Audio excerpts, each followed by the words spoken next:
we're going to revisit Mr. Letang from the community of Pichelin, out of state, where he feels the pain of his community, Pichelin, where he was born and raised. And of course,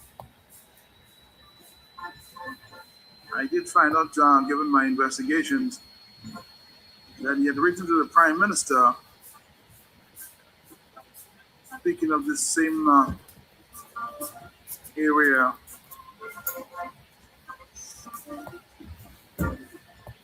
warning the authorities be very, very careful when dealing with the mountains in that area. He copied the letter to the Honorable Minister of Public Works. That's sometime last year in October. The PAL rep for the Granby constituency, Mr. Vince Henderson, parliamentary representative for Pichelin, the Honorable Julian Bifo, and chairperson of the Pichelin Village Council.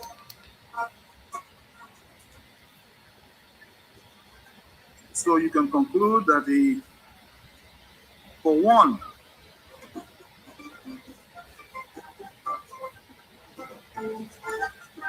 about the situation that everybody is now talking about,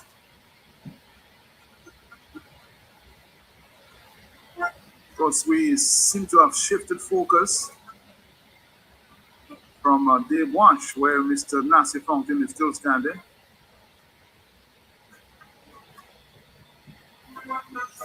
We'll try to get an update from here. But the same environmental concern.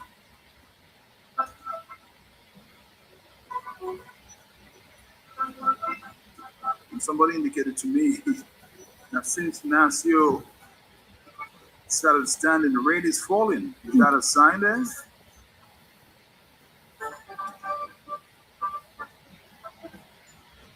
Well, let's listen to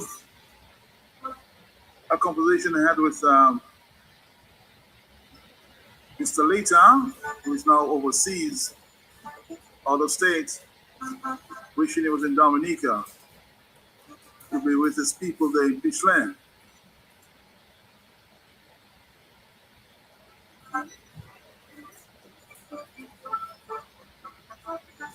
I will start with part of the letter read to Mr. Letang in that composition. Dominica, good afternoon to you. This is the Talk on the Block. I write this correspondence to you with full confidence in you requesting that you address what I consider as a disaster waiting to happen to the community. I am very appreciative of the Roseau Grand Bay Road Rehabilitation Project, to the extent that I allowed debris to be deposited on my private land, only to later experience the unprofessional manner with which it was done. The area was not level. In fact, the topography has changed significantly, and the slope which has been created will result in slides and the washing of mud into the Pichelin River. I've accepted the inconvenience and change in landscape in the interest of national development. Someone else would have likely made a big fuss of the situation.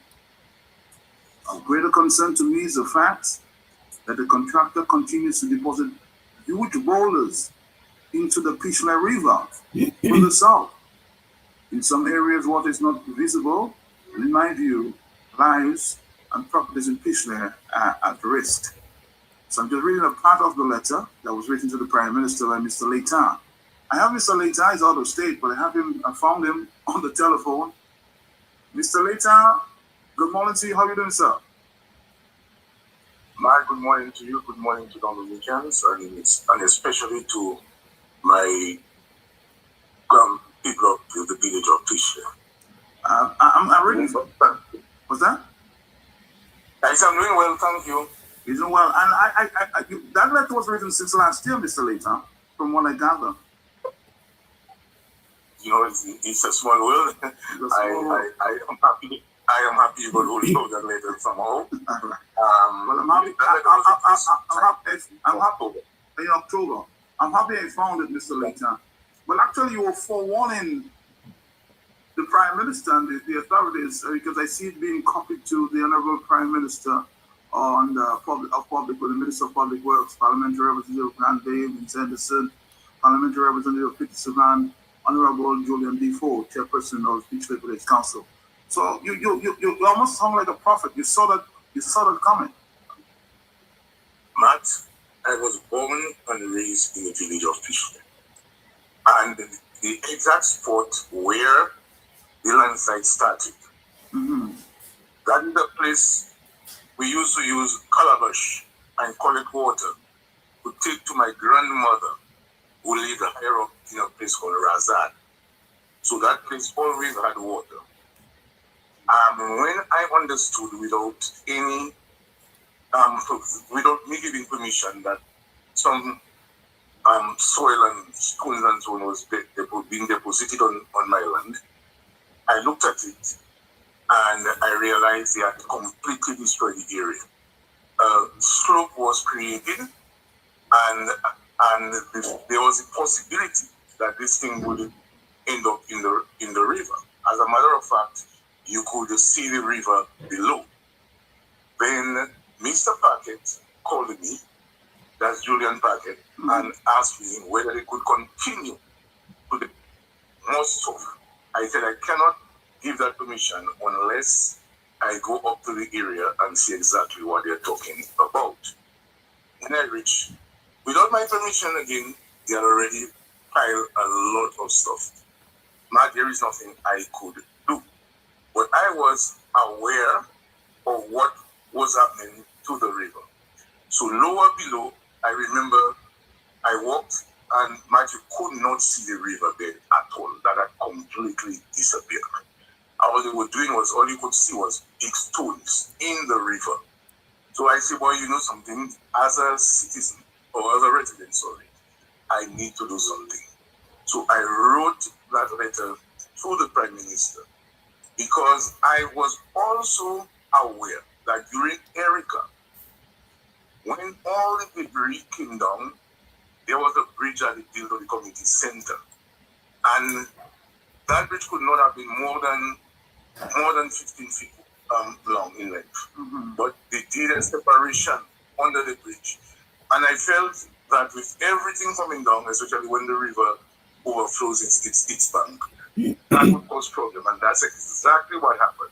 It got blocked, and the villagers were at risk because the water rose above the bridge, found its way on the main road in front of the Peanuts property, all the way to Maranatha Square.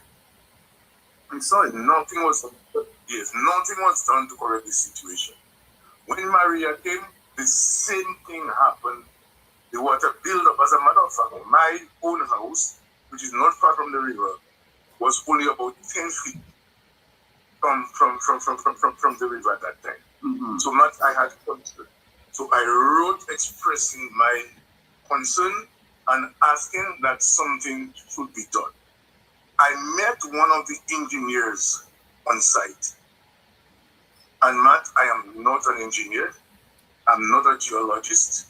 But I believe I have some level of common sense. So I take, and instead, let me say, I take very strong offense to my fellow resident when he attacked Bellot for making some comments and telling him that he's not a geologist and he's an environmentalist and went from what university he graduated. This is a gentleman who has lived in the area and he knows about the area. And I don't think if people expressing their concerns that they should be attacked and try to be prevented. I won't call them, but I totally disagree. And I feel that my relatives and my friends should desist from that nonsense that is doing. Let the people express themselves. Anyway, to get back to the thing, Matt. So I wrote, and up to this point, not received an acknowledgement of my letter. And this is exactly what I said. So when I was talking about the engineer, I told the engineer, I won't call his name, but he's a Dominican, and I told him, why don't you leave the mountain alone? And that was said to him, Matt, I'm sure she will not object. That comment by me or conversation was said in the presence of Annie Edwards. I don't think she'll have any problem if I call her name. And I said, why don't you leave the mountains alone?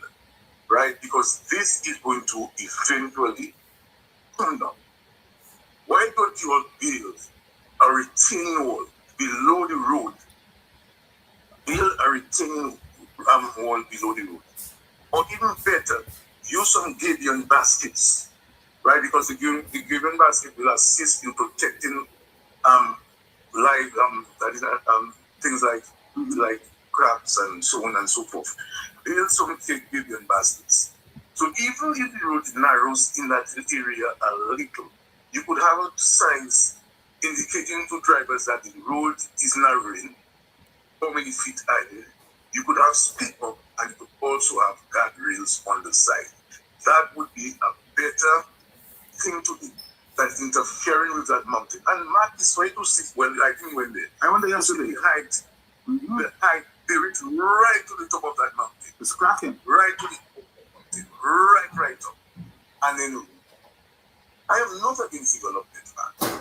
But you cannot build a road, wide a road, and in doing so, my friend, you place an entire community at risk. But they can do whatever they want. You will continue having slides in that area and Pichelin people. And I'm telling you, so my heart is heavy. The tears are coming to my eyes. I sense we will always be at risk, Matt. We will always be at risk. We do not deserve that, Matt. We do not deserve that. These are communities like positive. Where we have lived all the years. And I'm not exaggerating. My people's lives and myself at risk, man. It's at risk. That is level. And I just hope that God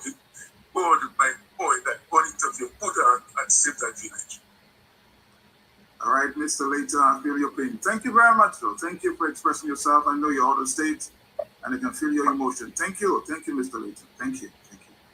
I'm not even there to see what is happening. That's one of my problems. My good friend and brother Thomas Letang this morning.